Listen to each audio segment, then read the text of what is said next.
7월 25일 금요일 매일 묵상을 시작하도록 하겠습니다. 오늘의 본문 말씀은 요한계시록 17장 1절에서 18절까지의 말씀입니다. 오늘 본문은 요한계시록이 드디어 마지막 부분을 향하고 있습니다. 16장까지는 최종 심판 자체를 묘사하고 있다면 17장부터는 최종 심판의 결과를 이야기하기 시작합니다. 그래서 심판 자체의 묘사보다는 심판에 의한 결과에 더 집중하고 있다라고 볼 수 있다라는 것이죠.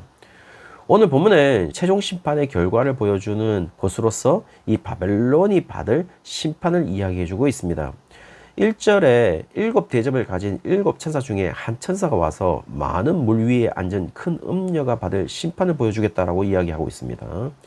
여기서 음녀라고 의미하는 것은 무엇일까요? 다행히도 정체를 밝혀주고 있습니다. 5절에 보시면은 바벨론이다 라고 이야기를 해주고 있죠. 그렇다고 문자적으로 바벨론을 이야기하는 것은 아닌 것으로 보입니다. 바벨론과 같은 나라의 성격을 가지고 하나님의 대척점에 있는, 그러니까 하나님의 반대편에 서 있는 모든 국가적 세력을 의미하는 것으로 보여요. 그렇다면 많은 물 위에 앉았다는 것은 무엇을 의미할까요? 실제로 인간이 다스리는 지역으로 모든 문명이 강이 있는 곳에서 성장했다는 것을 안다면 인간이 살 수 있는 전 지역을 의미했을 가능성이 높습니다. 왜냐하면 결국 하나님을 배반하고 하나님과 어긋나는 존재의 중심에는 인간이 있기 때문이죠. 그렇다면 많은 물 위에 앉은 큰 음녀는 바로 바벨론과 같은 하나님의 반대편에 서 있는 세속적인 나라와 백성들의 총체를 의미하는 것으로 보입니다. 음녀에 대한 묘사를 한번 볼까요? 1절에 큰 음녀이기 때문에 상당한 영향력을 행사했을 가능성이 있고, 그 영향력을 2절에 보시면은 땅의 임금들도 그와 더불어 음행했고 땅에 사는 자들도 그의 음행의 포도주를 취했다라고 이야기하는 거 보면 하나님의 반대편에서 행사하는 세속적인 나라와 백성들에게 큰 영향력을 행사했다라는 사실을 이야기해주고 있죠. 3절에도 음녀에 대한 묘사가 나오고 있습니다. 붉은빛 짐승을 탔다라고 이야기를 해주고 있죠. 짐승에 대한 묘사도 나오는데요. 짐승의 몸에는 하나님을 모독하는 이름들이 가득하고 7머리와 10뿔이 있다라고 이야기를 해주고 있어요. 그 여자는 붉은 빛이 나는 계열의 옷을 입었고 금과 보석과 진주로 꾸미고 손에 금잔을 가졌는데 가증한 물건과 음행의 더러운 것들이 가득하다라고 묘사를 하고 있습니다. 이 음녀가 탄 짐승으로 이 머리가 7이고 10뿔은 여러분 어디서 본 적이 없으신가요? 13장에 보시면 짐승이 있는데요. 그 짐승과 동일하다는 것을 안다면은, 그리고 12장 3절에 나타나는 용이 바로 한 큰 붉은 용이라고 했을 때 분명 자줏빛과 붉은빛 옷을 음녀가 입었다는 것과 유사한 표현이라고 할 수 있다면은요, 음녀가 12장의 그 붉은 용으로 사탄을 가리키고 음녀가 탄 짐승은 바다에서 한 짐승의 모습과 유사하기 때문에 적그리스도로 볼 수 있다면, 그런데요, 지금 이미 음녀를 이 사탄으로 지칭하지 아니하고 바벨론으로 지칭했기 때문에 우리는 특정한 무언가를 가리킨다기보다는 붉은빛 짐승을 탄 음녀는 분명 하나님의 반대편에 서 있는 세속적 나라의 총체를 묘사하고 있다라고 보는 것이 나을 듯합니다. 그리고 그녀가 치중하는 것은 외모인 것으로 보입니다. 금과 보석과 진주로 꾸미고 금잔을 가졌다라는 것은 유혹하기에 충분한 요건을 갖춘 것으로 보여요. 그리고 그녀에 대한 판단도 이런 실존적인 것들로 일반적으로 판단하고 있기 때문에 부정적으로도 보이지 않을 수 있을 것 같아요. 그러나 그녀가 하는 일은요, 성도들과 예수의 증인들을 죽인다라는 사실을 6절에서 이야기해 주고 있죠. 7절부터 이 음녀에 대한 천사의 해석이 시작됩니다. 분명 화려하기 때문에 실존적으로 우리가 물리적으로나 인간적인 눈으로는 긍정적으로 보일 수도 있을 듯한데요. 7절부터 음녀에 대한 천사의 해석이 시작된다는 것이죠. 먼저 음녀가 탄 7머리와 10뿔을 가진 짐승에 대한 해석을 하는데요. 8절에 전에 있었다가 지금은 없다가 장차 무정행으로부터 올라와서 보게 될 것을 의미합니다. 이것은 뭘까요? 이것은 13장 3절에 보시면은 바다에서 한 짐승이 적 그리스도라고 할 수 있는 이유는 그리스도처럼 죽게 되었던 상처가 나와서 모두가 놀라게 되는 것을 그대로 지금 8절에도 묘사되어 있습니다. 그러나 분명히 말씀드리지만 이런 예수님을 모방한 것으로 미혹당할 것이지만 그가 짝퉁인 이유는 8절에 무적행으로부터 올라와서 다시 보게 될 것이지만, 다시 말씀드리면 부활한 것처럼 여겨지겠지만 어떻게 된다고 말하고 있죠? 곧 멸망으로 들어갈 자다라고 말을 하고 있다는 것이죠. 따라서 영원한 죽음으로 들어갈 자다라는 사실을 이야기하면서 영생으로, 영원한 생명으로 들어가는 그리스도와는 결정적인 차이를 드러내고 있다라고 말해주고 있습니다. 그리고 7머리를 가졌다고 묘사하고 있는데요, 그것에 대한 해석도 하고 있습니다. 상당히 어렵습니다. 10절부터 11절에 7 중에 5은 망하였고 하나는 있고 다른 이는 아직 이르지 아니하였다라는 것은 시간적으로 과거의 5 왕은 그들에 대한 평가도 천사의 해석은 부정적입니다. 그리고 6째 왕도 현재 통치하는 왕으로 부정적이다라는 사실을 얘기하고 있죠.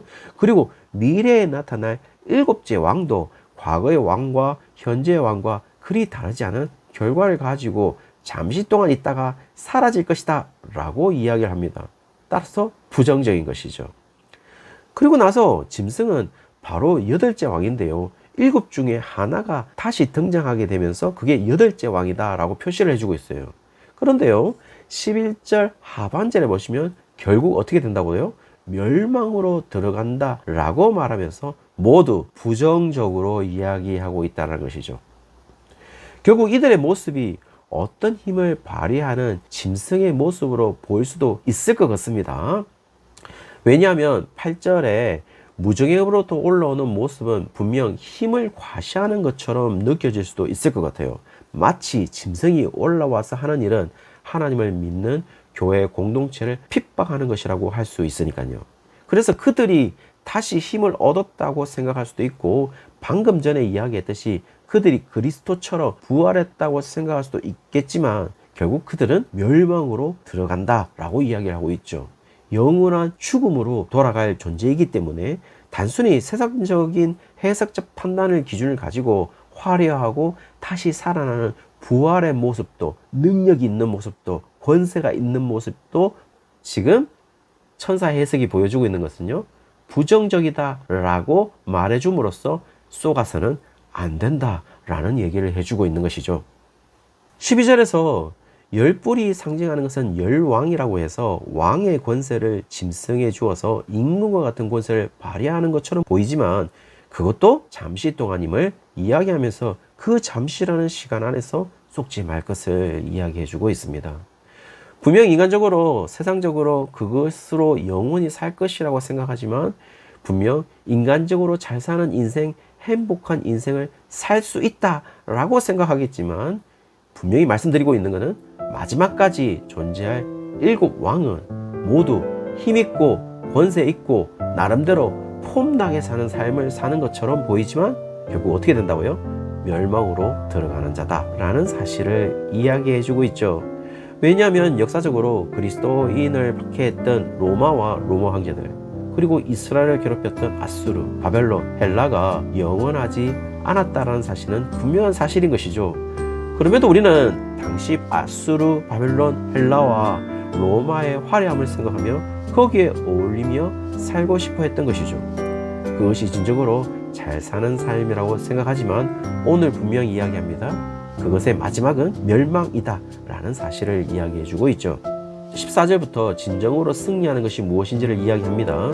그것은 종국에 사는 자가 승리한다는 사실을 이야기해주고 있죠. 그렇게 승리하는 자는 적극적인 전쟁일 수도 있겠지만 16절에서 보면 자기 파괴적 내전이 일어남을 이야기해주고 있어요. 열불과 짐승이 음녀를 미워한다라고 표현하고 있고 열왕과 짐승이 음녀를 공격한다라는 이야기를 해주고 있어요.